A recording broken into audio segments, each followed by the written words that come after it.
Apa narasumber kita pada siang hari ini, yaitu yang terhormat Bapak Dr. Insinyur Kunchoro Cahyo Aji MSI.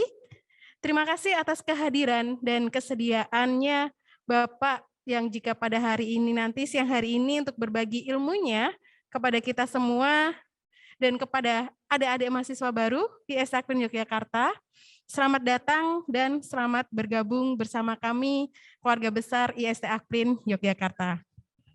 Baiklah, mungkin untuk menyingkat waktu adik-adik, sebentar kita akan mendengarkan penyampaian materi dari Bapak Dr. Insinyur Kunchoro Cahyo Aji. Jadi, salah satu jati diri yang dimiliki oleh IST Akprin adalah berwawasan lingkungan. Sehingga diharapkan seluruh sivitas akademik IST Akprin nanti dapat berkontribusi untuk mewujudkan tercapainya Green Campus. Nah, untuk itu, makanya pada materi hari ini, kita akan belajar bersama-sama apa yang sebenarnya disebut dengan Green Campus, kemudian nanti langkah-langkah seperti apa saja yang bisa kita lakukan untuk mendukung terwujudnya kampus kita ini untuk menuju ke Green Campus. Nanti kita akan sama-sama belajar dari Bapak Dr. Insinyur Kunchoro Cahyo Aji MSI. Baik, sebelum masuk ke sesi penyampaian materi, mungkin akan saya bacakan CV singkat beliau, yaitu Bapak Dr. Insinyur Kunchoro Cahyo Aji MSI. Saat ini beliau menjabat sebagai Kepala Dinas Lingkungan Hidup dan Kehutanan DIY, dan beliau masih beraktivitas dalam akademik sebagai dosen pengajar, spesialis bidang psikologi, dan kepemimpinan dan inovasi kebijakan. Kemudian untuk riwayat pendidikan beliau, S1 Teknik Geologi Universitas Pembangunan Nasional Veteran Yogyakarta, kemudian S2 Psikologi Universitas Gadjah Mada Yogyakarta, kemudian S3 Kepemimpinan dan Inovasi Kebijakan Universitas Gadjah Mada Yogyakarta. Kemudian untuk riwayat jabatan kedinasan beliau, 2018 sampai 2021 beliau menjabat sebagai Kepala Badan Diklat DIY. Kemudian Maret 2021 sampai sekarang, beliau menjabat sebagai Kepala Dinas Lingkungan Hidup dan Kehutanan DIY. Sedangkan untuk riwayat mengajar beliau, dari tahun 2002 sampai 2018, beliau sebagai pengajar di Widya Swara. Kemudian 2013 sampai 2017, beliau pengajar di Fakultas Psikologi UTY. Kemudian 2020 sampai sekarang beliau pengajar di UGM. Ya, selamat datang Bapak. Terima kasih atas kehadirannya dan tersediaannya Bapak nanti untuk menyampaikan materi kepada kita pada siang hari ini. Mungkin untuk menyingkat waktu, kami persilahkan Bapak untuk menyampaikan waktu dan tempat kami persilahkan. Monggo Bapak. Baik, terima kasih Ibu Moderator dan kawan-kawan atau anak-anakku sekalian ya, mahasiswa. Kalau dilihat dari usianya memang kelihatannya seusia anak-anak saya ini. Baik, kalau saya cerita dulu dengan lingkungan ya. Saya coba share sebentar nih, kita sharing saja. Saya hanya mau cerita saja tentang program Green Campus yang tadi disampaikan di Akprin, lebih fokus kepada atau mempunyai karakter tentang lingkungan. Jadi gini, saya cerita dulu sekarang, cerita dulu mengenai program DIY ya, program Jogja, di mana nyambungnya dengan kampus hijau. Jadi di kami ini ada yang disebut dengan program Jogja Hijau. Jadi Jogja Hijau itu kalau dulu ada program Kampung Iklim, kemudian ada Kampung Hijau. Ini kita coba tingkatkan lebih terintegrasi menjadi menjadi Jogja Hijau. Di mana Jogja Hijau ini itu selain secara fisik ya, baik itu yang biotis abiotis, sosial ekonomi, tapi yang menarik lagi adalah bahwa di program Jogja Hijau itu ada yang kita sebut dengan kecerdasan ekologi. Ini adalah ciri khas nanti di dalam program Jogja Hijau. Nah, sekarang itu yang disebut dengan kecerdasan ekologi itu adalah bagian dari kecerdasan otak sebetulnya. Jadi kalau dulu kita selalu bicara intellectual capital begitu ya, kemudian ada social capital, kemudian ada emotional capital, ada spiritual yang terakhir ada ESQ itu, ada spiritual capital. Nah sekarang di Coleman itu menyebutnya ada satu lagi, yaitu ecological capital atau kecerdasan atau modal ekologi. Modal ekologi itu merupakan sebuah kesadaran, ya, kesadaran akan kehidupan yang berkelanjutan. Nah, dengan adanya kesadaran ini, maka ini kesadaran ini yang nanti akan berkaitan dengan kawan-kawan mahasiswa, di mana kawan-kawan mahasiswa itu akan mendapatkan peningkatan pembelajaran, penambahan wawasan melalui apa yang disebut dengan kampus hijau, kan gitu. Berarti bahwa kampus hijau itu kalau kita jalankan dengan baik, maka dia akan meningkatkan apa yang disebut dengan ecological intelligence atau kecerdasan ekologi. Baik. Nah, sekarang apa sih pengertian kampus hijau? Jadi di sana secara fisik pasti ada pepohonan. Ya, pepohonan. Kemudian ya secara artefak, kalau kita bicara tentang kultur, di artefak itu ada yang kampusnya dicat hijau, ada yang jaketnya hijau. Tetapi yang lebih penting adalah bagaimana warga kampus yang ada di kampus itu mampu memanfaatkan sumber daya secara efektif dan efisien. Misalnya selain ada tanam-tanaman, ada tanaman yang hijau, juga pemanfaatan kertas lebih hemat, kemudian penggunaan listrik juga lebih hemat, pengelolaan sampah dan seterusnya. Nah, yang salah satu yang kita dorong dalam kampus hijau adalah sebaiknya pada setiap kampus itu ada pengelolaan sampah. Jadi kalau sementara ini kan kita hanya memindah sampah ya. Memindah sampah itu ya mulai dari mungkin dapur pindah ke depan kemudian pindah ke penampungan, dari penampungan dipindah ke TPA dan seterusnya. Nah, kalau ini tidak, harapannya nanti di kampus hijau itu selain tadi sudah kita sebutkan secara penggunaan sumber daya secara efektif dan efisien, juga mampu mengolah sampahnya sendiri. Tentu kalau mengolah sampah ya mulai dari pemilahan sampai pada bagaimana bisa mengolah sampah hingga residu terakhir. Kira-kira ini yang hampir setiap perguruan tinggi belum memiliki ya. Sehingga kami dari DLHK akan selalu mendorong setidaknya kecerdasan ekologi itu ada di kampus. Kepedulian terhadap kelestarian fungsi lingkungan itu ada di kampus, gitu loh. Tempatnya anak-anak pintar, anak-anak belajar. Nah, maka kemudian kita dorong untuk bisa mengelola secara optimal. Ini adalah pengertian kampus hijau itu. Jadi nanti ini menjadi saya sangat berterima kasih sekali kalau Aprin mempunyai kebijakan untuk peduli kepada lingkungan. Bahkan kampus hijau ini menjadi satu tujuan mewujudkan kampus yang baik. Baik, jadi ini berdasarkan survei kami berkaitan dengan Jogja Hijau yang nanti akan diterjemahkan di dalam salah satu upayanya adalah melalui kampus hijau. Yang pertama, masyarakat Jogja Ini indikator yang pertama ya.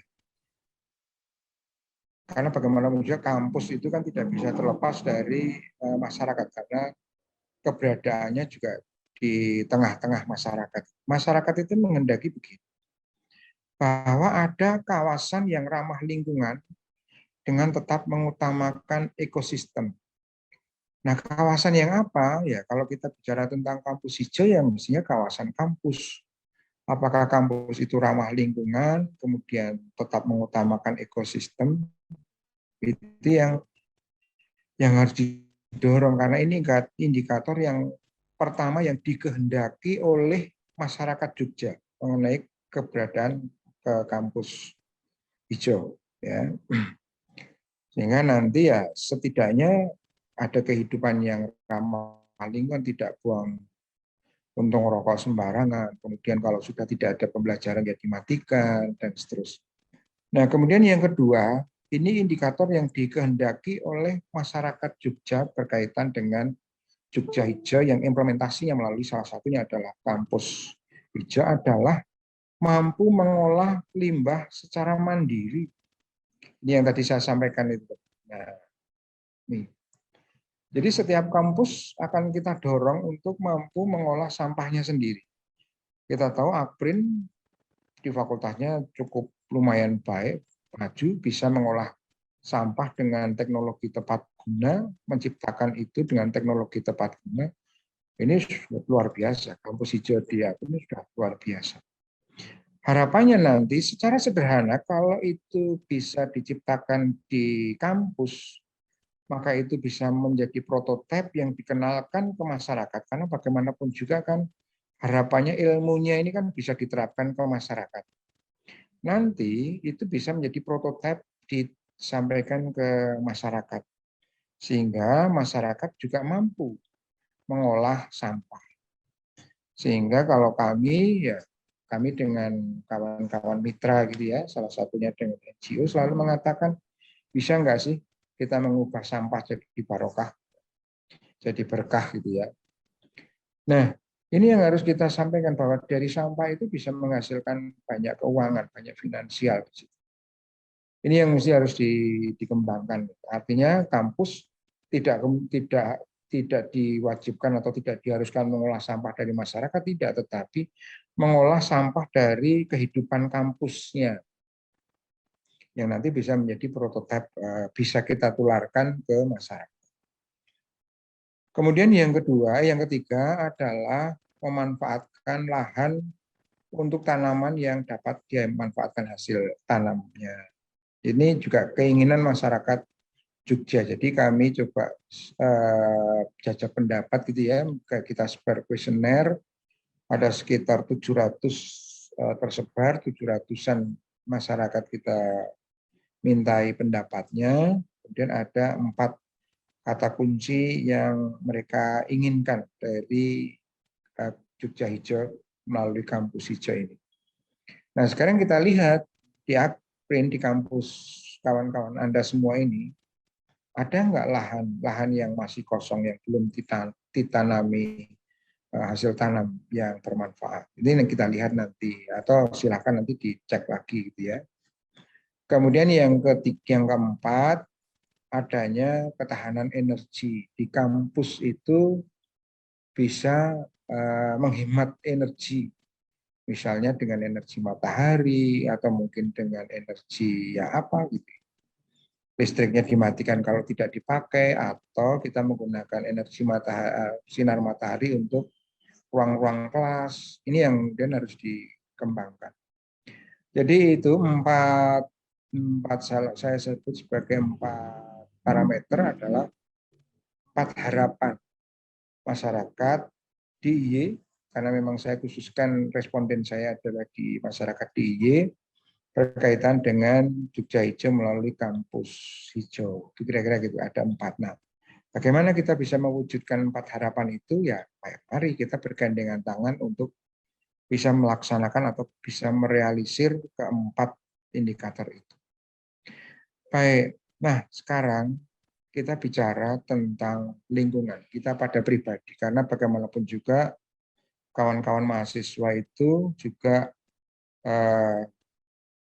para ahli ya, para ya kelompok masyarakat pintar gitu ya. Jadi saya sampaikan bahwa ada intellectual capital, ada social capital, ada spiritual capital yang nantinya akan menghasilkan sebuah perilaku yang peduli kepada keberlangsungan sumber daya yang ada.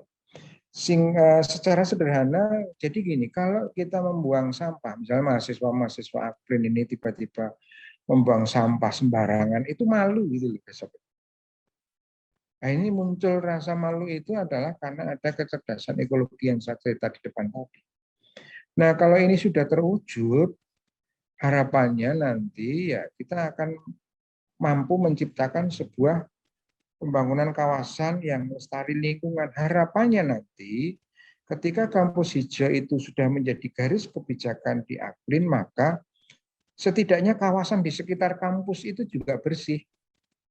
Kalau sudah dimulai dari intinya di kampus, maka harapannya ya di sekitar kampus itulah kanan kiri, penduduk di kanan kiri juga sudah mulai peduli, sudah mulai malu kalau buang sampah. Nah, ini hebat. Berarti memberikan pengaruh positif terhadap lingkungan sekitar. Gitu ya. Jadi maksudnya dari kampus hijau itu beberapa yang akan bisa kita lakukan berkaitan dengan kampus hijau. Nah, ini ada beberapa indikator capaian. Jadi nanti ini saya kirim ke panitia. Mungkin panitia sudah dikirimi ya oleh materi ini ya. Yang pertama, gimana Bu? Sampun Sudah ya? ada panitia, Pak. Oh, baik, ya sudah ya. Ya ini sudah, kemarin sudah kita kirim. Yang pertama, kita bicara pasti ada kebijakan manajemen kampus yang berorientasi pada pengelolaan lingkungan. Nah, pertanyaan yang pertama ya, mungkin mohon maaf nanti Bu Moderator, Bu dosen, Bu Moderator atau panitia tanya kepada pihak manajemen kampus. Ada masalah apa sih di lingkungan? Sederhana saja. Tanyakan apakah merasa ada masalah mboten di kampus berkaitan dengan lingkungan. Ini penting ya, ini penting. Kenapa? Selama kita tidak merasa bahwa lingkungan kita ini bermasalah, maka kita tidak akan ada upaya-upaya untuk pelestarian fungsi lingkungan. Itu saja secara sederhana. Tanya kepada diri sendiri, tanya kepada lingkungan sekitar Anda, tanyakan kepada manajemen kampus dalam hal ini karena kampus hijau, merasa bermasalah apa tidak dengan kondisi lingkungan sekarang. Nah, baru kita akan bicara tentang poin 2, 3, 4, sampai 8. Kemudian yang kedua, kalau memang dianggap bermasalah, ya, di mana masalahnya?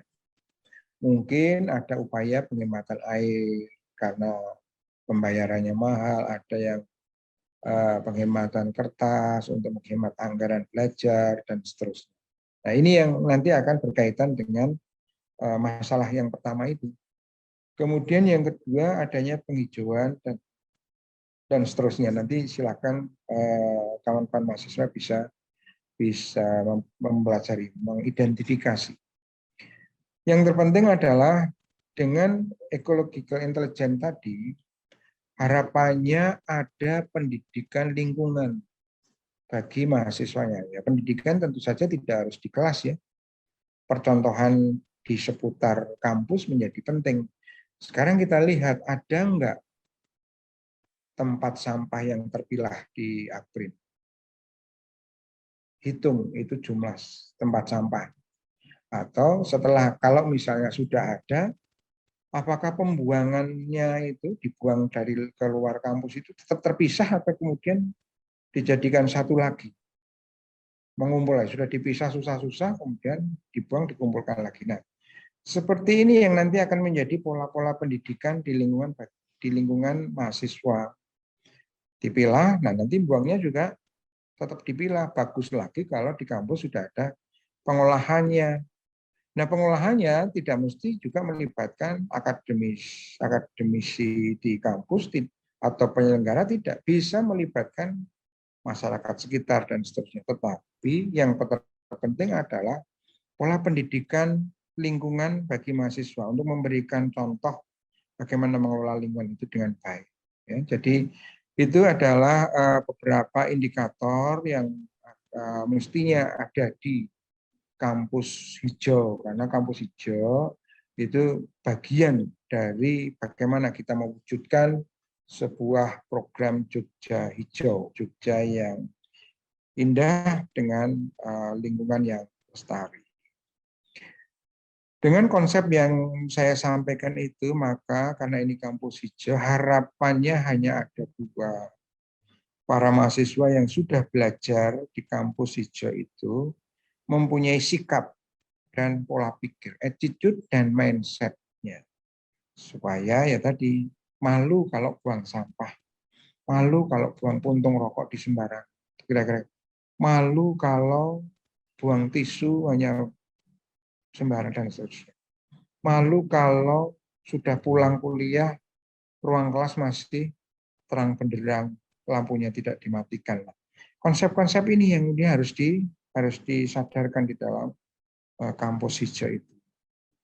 Nah, kampus yang disebut sebagai kampus hijau, kata kuncinya adalah satu, dia mampu meningkatkan kepedulian mahasiswanya.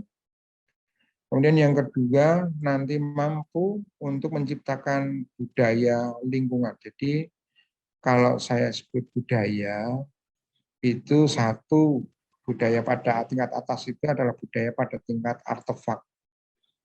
Artefak itu ya ada tempat sampah yang terpilah, ada pohon-pohon yang sudah hijau, ada kampus yang bersih, gitu kan, itu artefak. Tetapi kampus hijau tidak penghasil artefak saja, tapi dia penghasil yang lebih dalam lagi adalah pada layer berikutnya, yaitu pada layer nilai atau value. Malu kalau tidak buang sampah di tempatnya, gitu kan.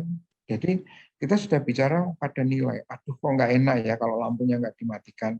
Itu sudah pada nilai. Nah, harapannya kampus hijau itu selain pada tingkat artefak, juga pada tingkat nilai. Jadi budaya lingkungan itu adalah pada tingkat nilai. Sudah menimbulkan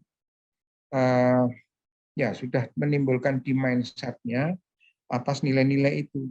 Nilai-nilai tentang pelestarian lingkungan. Baik, ini yang terakhir, maka kalau ini sudah terwujud, dari kampus-kampus sudah bangkit dengan kampus hijaunya, kemudian dari sekolah sudah mampu mewujudkan adiwiyatanya, kemudian masyarakat juga sudah tingkat kepeduliannya tinggi, maka ke depan harapannya kalau itu tujuan itu sudah kita ingin capai semuanya, harapan kami ini akan menjadi gerakan massa. Sebuah gerakan bersama untuk mewujudkan suatu lingkungan yang lestari untuk menuju terciptanya pembangunan berkelanjutan. Saya kira itu sedikit catatan, sedikit tukar pengalaman dari saya. Nanti kita bisa dalam proses diskusi kita bisa saling mengembangkan wawasan secara bersama-sama. Saya kira itu, saya kembalikan ke Ibu Moderator. Matur nuwun. Baik, terima kasih kepada Bapak Dr. Insinyur Kuncoro Cahyo Aji MSI. Mungkin masuk langsung ke sesi diskusi mawon nggih, Bapak? Nggih, monggo silakan. Nggih, mungkin dari Mas-mas panitia.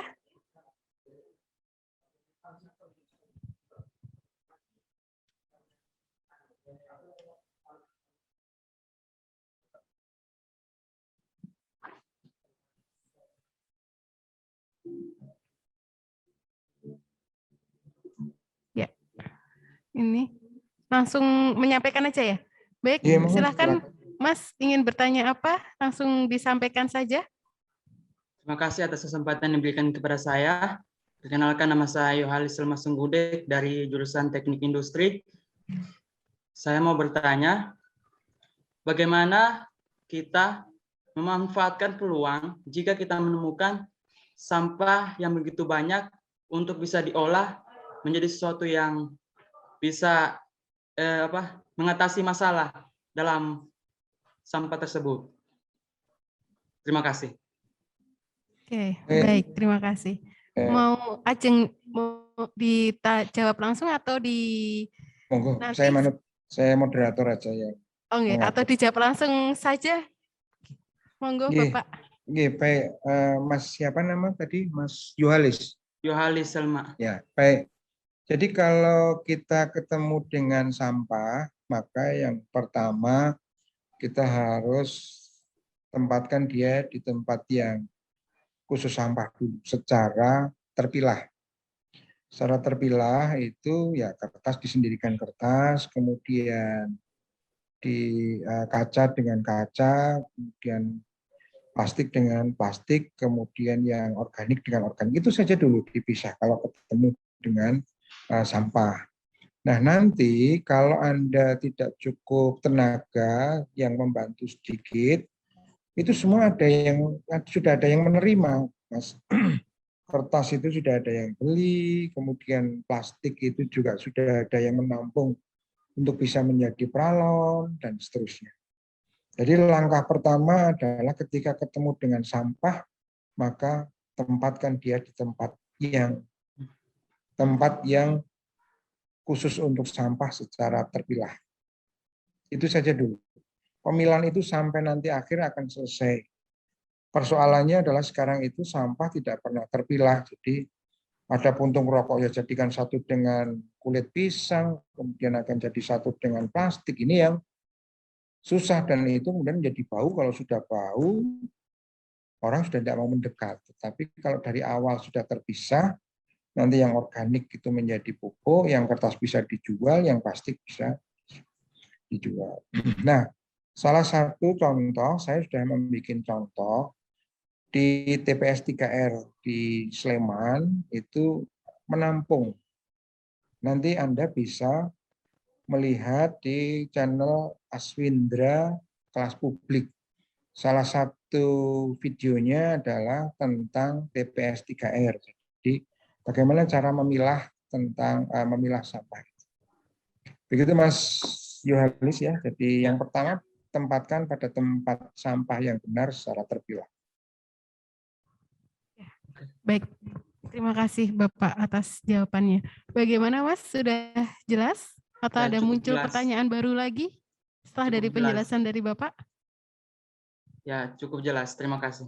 Cukup, oke. Kalau Baik. ada waktu, main-mainlah ke sini. Nanti kita bareng-bareng lihat pengelolaan sampah. Oke. Baik, terima kasih. Mungkin ada lagi? Ya, silakan.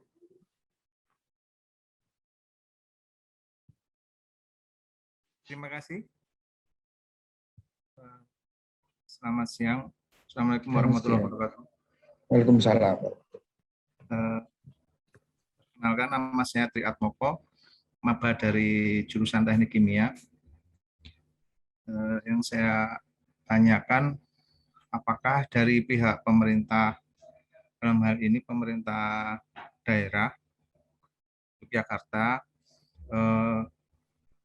setiap tahunnya apakah sudah ada semacam sistem audit untuk setiap kampus yang penerapan Green Campus, kemudian apakah memang sudah ada standar yang harus di-comply gitu, dari parameter-parameter apa, kemudian indikator-indikator apa yang kemudian nanti setiap tahunnya itu akan diaudit dari pemerintah, kemudian apakah ada semacam sistem grading ya untuk penerapan dari Green Campus ini, Pak. Terima kasih. Ya, baik. Terima kasih, Mas. Monggo, Bapak. Oke. Baik, Mas Triatmoko, ini luar biasa pendapatnya atau pertanyaannya luar biasa. Kami atau selama ini belum ada data tentang berapa jumlah sampah pada setiap kampusnya. Justru ini peluang bagi Akprin untuk melakukan pendataan. Bahkan saya juga punya angan-angan gitu ya. Selain kuota, itu juga jenis sampah yang dihasilkan oleh kampus itu apa saja itu yang belum pernah ada. Sehingga kami baru bisa mendorong monggo para petinggi-petinggi kampus untuk mencoba mengolah sampahnya sendiri. Ini baru pada taraf himbauan, tapi belum ada aksi yang lebih nyata. Jadi menurut saya Mas Tri ini pertanyaannya membuka peluang yang sangat baik untuk melihat kuota atau jumlah, bukan kuota ya, jumlah produksi sampah pada setiap kampus itu apa saja. Lebih baik lagi ketika itu sudah mulai terpilah. Plastik dari Akprin itu berapa ton per hari.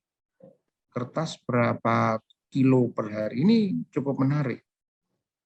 Gitu. Jadi dari kami, dari pemerintah belum ada datanya, Mas. Tapi justru ini menjadi peluang bagi kita bersama untuk mendata itu.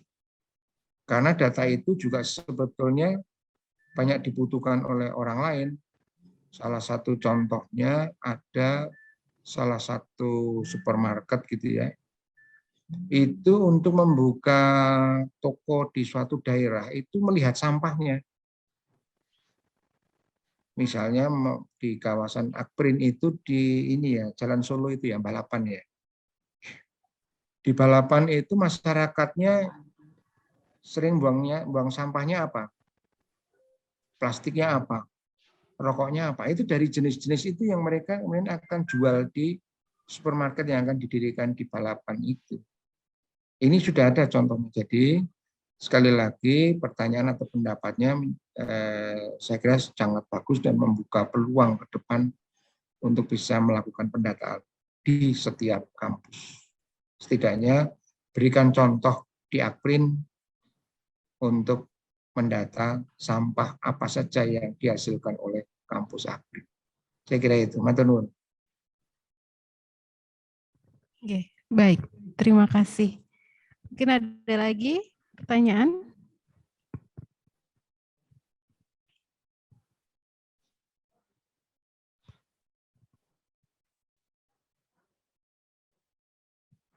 Ya, baik. Silakan, Mas. Assalamualaikum warahmatullahi wabarakatuh. Waalaikumsalam warahmatullahi wabarakatuh. Perkenalkan, nama saya Julianta dari Teknik Informatika dengan NIM 211057009. Saya mau nanya, Pak, kan tadi disebutkan kalau di kampus-kampus sebaiknya dapat mengolah sampahnya sendiri. Nah, itu contoh-contoh dari pengolahan sampah tersebut apa aja, Pak? Dan kalau sudah diolah, apakah bisa langsung maksudnya diberikan kemana setelah itu, Pak? Produk-produk itu. Sekian, Pak. Baik, terima kasih. Monggo, Bapak. Yang pertama yang mungkin bisa dilakukan kampus ya. Satu tadi pertanyaannya Mas Tri, data jumlah sampah yang ada, kemudian jenis sampah yang dihasilkan. Kemudian kalau sudah ada, nanti yang pertama pilah dulu langkahnya. Dipilah dulu kertas dengan kertas, plastik dengan plastik, begitu kan? Sampai yang jadi itu ada kertas, ada plastik, ada kaca, ada organik, dedaunan, makanan, nasi, ya. Tapi jangan dicampur. Nah, yang styrofoam dan kawan-kawan itu juga dipisah, itu akan menjadi residu yang tidak bisa kita olah. Untuk kertas nanti bisa sudah ada penampungnya. Ini paling gampang mengolah sampah. Jadi tidak perlu ada alat-alat yang besar, itu tidak perlu dulu gitu loh. Kertas, kemudian ya berlaku seperti bank sampah itu loh, Mas. Jadi pengumpulan dipilah itu saja sudah mengurangi pengolahan sampah yang sementara ini hanya dibuang gitu saja. Nanti plastiknya bisa jadi pralon. Ini di Kabupaten Bantul sudah ada yang menerima plastik berapapun nanti akan dijadikan peralon dan produk-produk plastik. Jadi sudah ada. Nanti yang organik itu diolah dengan komposter boleh. Banyak teknologi untuk mengolah sampah organik. Nanti hasilnya bisa jadi pupuk, bisa untuk memupuk tanaman-tanaman yang ada di kampus itu. Jadi zero waste gitu ya. Ini kampus hijau gitu. Jadi semua akan menghasilkan energi baru lagi untuk pupuk. Nanti yang kertas juga bisa menghasilkan keuangan, bisa setidaknya dijual para penampung-penampung kertas itu. Ini yang pemahaman sederhananya saja begitu. Jadi memang tidak perlu, artinya tidak harus kemudian kita bayangkan ada pengolahan yang besar dan modern, tidak. Tapi para mahasiswa sudah memilah itu saja baik sekali.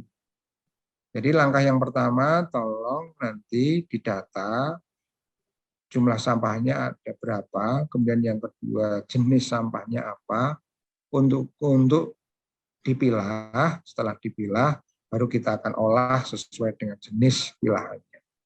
Begitu Mas, matur nuwun. Oke, matur nuwun Pak. Baik, terima kasih Bapak. Mungkin masih ada 2 penanya lagi, silakan.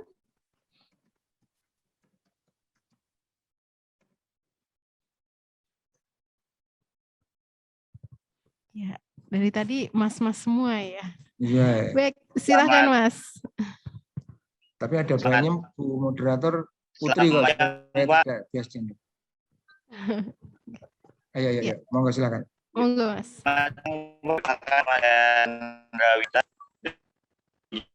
Geologi NIM 021902. Tadi bilang tadi ada sampah yang susah diuraikan dan mudah diuraikan. Nah, pertanyaannya, kenapa sih Pak orang bisa jenis sampah yang susah untuk diuraikan? Terima kasih Pak. Apa Mas? Mohon maaf. Maaf, iya, Putus-putus agak ya? putus-putus Mas. Betul. Saya nggak terlalu jelas, mohon maaf. Kan sampah itu ada yang sampah mudah diuraikan dan yang susah untuk diuraikan. Pertanyaan saya, kenapa sih Pak orang-orang masih saja menggunakan sampah yang susah untuk diuraikan? Oh. Ya. Oke, ya. Sudah cukup jelas Bapak? Oke. Ya nanti kalau keliru nanti kita diskusikan lagi ya. Tapi menurut pemahaman saya pertanyaannya begini, kenapa sih orang-orang masih suka menggunakan bahan-bahan yang susah diolah gitu ya, kira-kira begitu ya? Iya. Oke. Nah, justru sekarang ini saya akan lebih menekankan pada kecerdasan ekologi itu tadi. Kalau itu sudah, nanti misalnya ya, kampus itu sudah mendesak, sudah mencoba mengembangkan kecerdasan ekologi yang tadi ada beberapa indikator itu. Nah, dari kami akan bikin aturan. Seperti di Bali itu, sudah tidak boleh memakai plastik.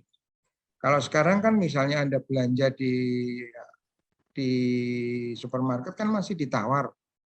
Mau pakai plastik apa dus Pak? Pakai plastik artinya kesempatan memakai plastik itu sudah ada. Nah besok ke depan supaya tidak orang berperilaku memilih atau masih memilih yang non organik, tidak bisa diolah, ya salah satu pendekatannya melalui kecerdasan ekologi, dan ini sebetulnya yang paling memungkinkan dan paling mempunyai peluang untuk meningkatkan kecerdasan ekologi itu adalah kampus hijau ini. Jadi saya sangat berterima kasih sekali ketika Akprin sudah menyanangkan kampusnya sebagai kampus hijau, bikin ayam gitu ya. Tapi kalau nanti ini, apalagi kalau ini nanti di Akprin ada pendidikan khusus meningkatkan kecerdasan ekologi, wah luar biasa. Saya kira itu. Jadi tetap kita akan bicara kepada mindset dan attitude supaya kita punya behavior peduli kepada lingkungan. Baik, terima kasih. Cukup, Mas?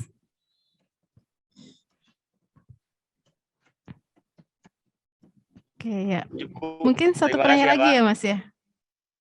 Oke, ya. Mungkin ada satu penanya lagi.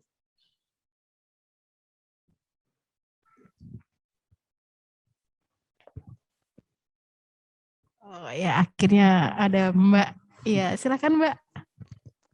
Assalamualaikum warahmatullahi wabarakatuh. Waalaikumsalam. Waalaikumsalam. Saya Siti Munadatin dari Teknik Kimia. Ingin menanyakan, kan ini Akprin mempunyai visi sebagai Green Campus ya Pak. Nah, Ya. kan untuk bisa mencapai misi itu, visi misi itu kan harus itu kata Bapak tadi diharapkan bisa mengelola sampahnya dengan sendiri, mengelola sampahnya sendiri. Nah, sedangkan kan ada beberapa sampah yang menurut saya tidak bisa diolah secara sendiri, Pak. Contohnya mungkin limbah B3, limbah-limbah dari hasil praktikum. Nah, itu pengelolaannya untuk sekarang ini bagaimana di Akprin sendiri, Pak? Itu, terima kasih. Ya, baik. Terima kasih, Mbak. Oke. Monggo, Bapak.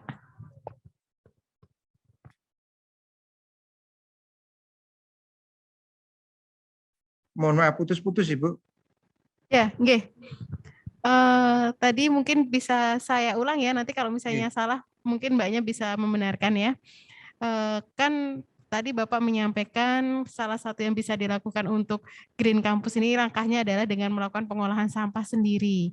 Nah, sedangkan kalau kita bicara dengan sampah, ada beberapa jenis yang tidak bisa kita kelola, istilahnya tidak olah. Salah satunya adalah limbah B3 tadi Bapak menyampaikan. Bagaimana cara untuk melakukannya itu? Seperti itu, Mbak?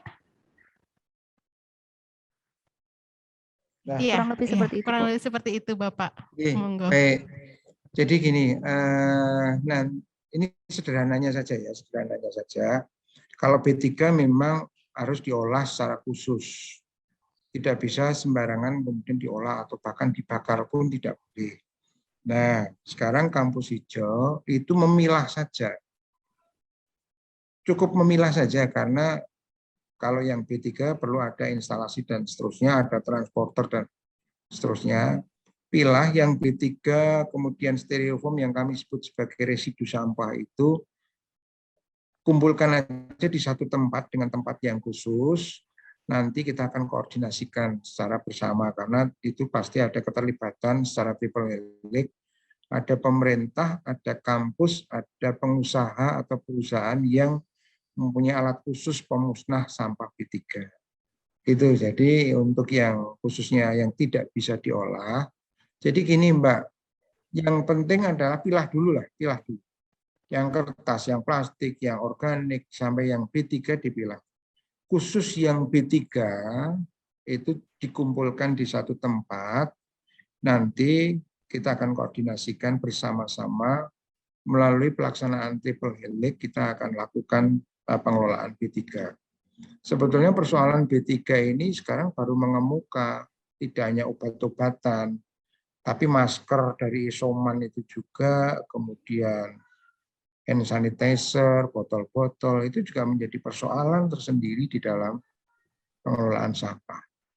Sehingga sekali lagi, lakukan pemilahan. Dan itu budayakan pemilahan sampah di tingkat kampus.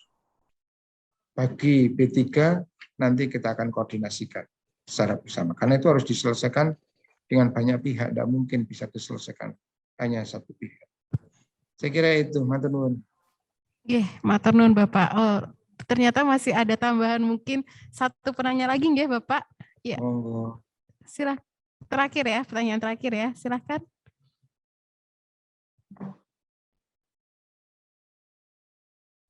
Oke, ya, silakan Mas. Assalamualaikum warahmatullahi wabarakatuh. Waalaikumsalam. warahmatullahi wabarakatuh. Perkenalkan, nama saya Aliandi Sofian dari Maluku Utara, jurusan Teknik Geologi.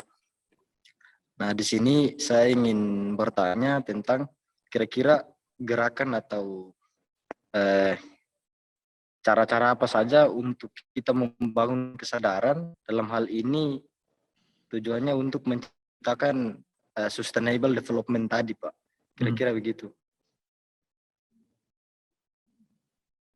Oke, baik. Baik. Monggo Bapak. Oke. Baik, jadi gerakan itu mesti dimulai secara simultan ya. Dari kampus harus kita mulai, kemudian kampus itu ya, kampus hijau ini selalu kita sampaikan ke setiap kampus. Kemudian sekolah itu juga dengan adiwiyata. Kemudian masyarakat kita berikan contoh bagaimana mengolah sampah mengenai dengan Kalpataru misalnya gitu. Salah satu contohnya seperti itu. Nanti bagi perusahaan-perusahaan juga ada yang namanya penilaian kinerja dalam pengelolaan lingkungan itu yang namanya proper. Jadi dari 4 komponen secara bersama-sama itu yang nanti akan mewujudkan sebuah gerakan massa mengenai pelestarian lingkungan. Jadi kita ini kan sudah ada kampus hijau, hanya belum semua kampus mempunyai program kampus hijau. Ini mesti harus kita gerakkan semuanya. Kemudian sekolah sudah ada sebagian yang di struktur organisasinya ada seksi adiwiyata. Ini sudah ada. Tinggal digalakkan terus. Kemudian di tingkat perusahaan ini kemarin juga ada proper. Nah, hanya integrasi dari macam-macam elemen ini yang kita harus lakukan. Melalui program Jogja Hijau, itu kita akan gerakkan semuanya. Melalui program hijau itu akan kita gerakkan semua elemen-elemen yang ada. Kampus ya jangan Akprin aja, mungkin di dekatnya ada kampus apa lagi, dan seterusnya. Gitu, saya kira menikah. Jadi sebuah gerakan itu harus kita mulai secara bersama-sama. Baik, terima kasih Bapak. Cukup Mas Panitia untuk penanya? Baik, terima kasih. Mungkin kalau diperbolehkan untuk merangkum dari apa yang disampaikan oleh Bapak Dr. Insinyur Kunchoro Cahyo Aji MSI tadi, memang yang pertama yang harus kita lakukan adalah perubahan pola pikir ya Bapak, perubahan mindset untuk bahwa supaya memiliki kesadaran dan kepedulian tentang untuk menjaga lingkungan terlebih lagi gitu. Nah, ada beberapa langkah tadi yang bisa kita lakukan.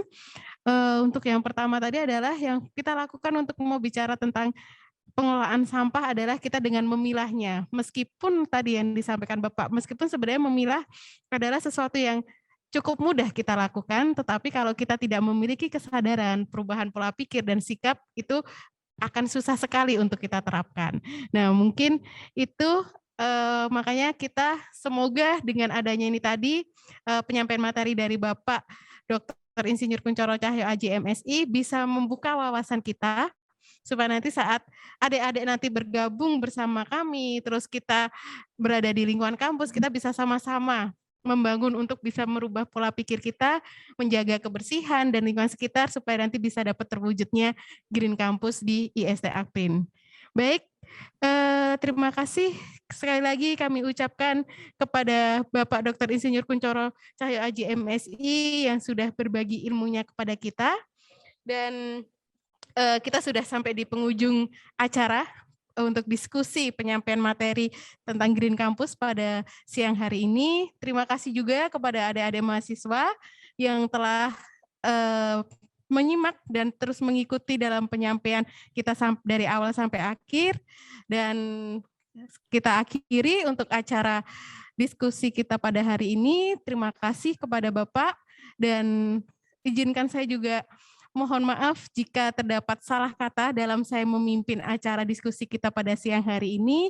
Terima kasih. Assalamualaikum warahmatullahi wabarakatuh. Waalaikumsalam. Saya mohon izin live ya.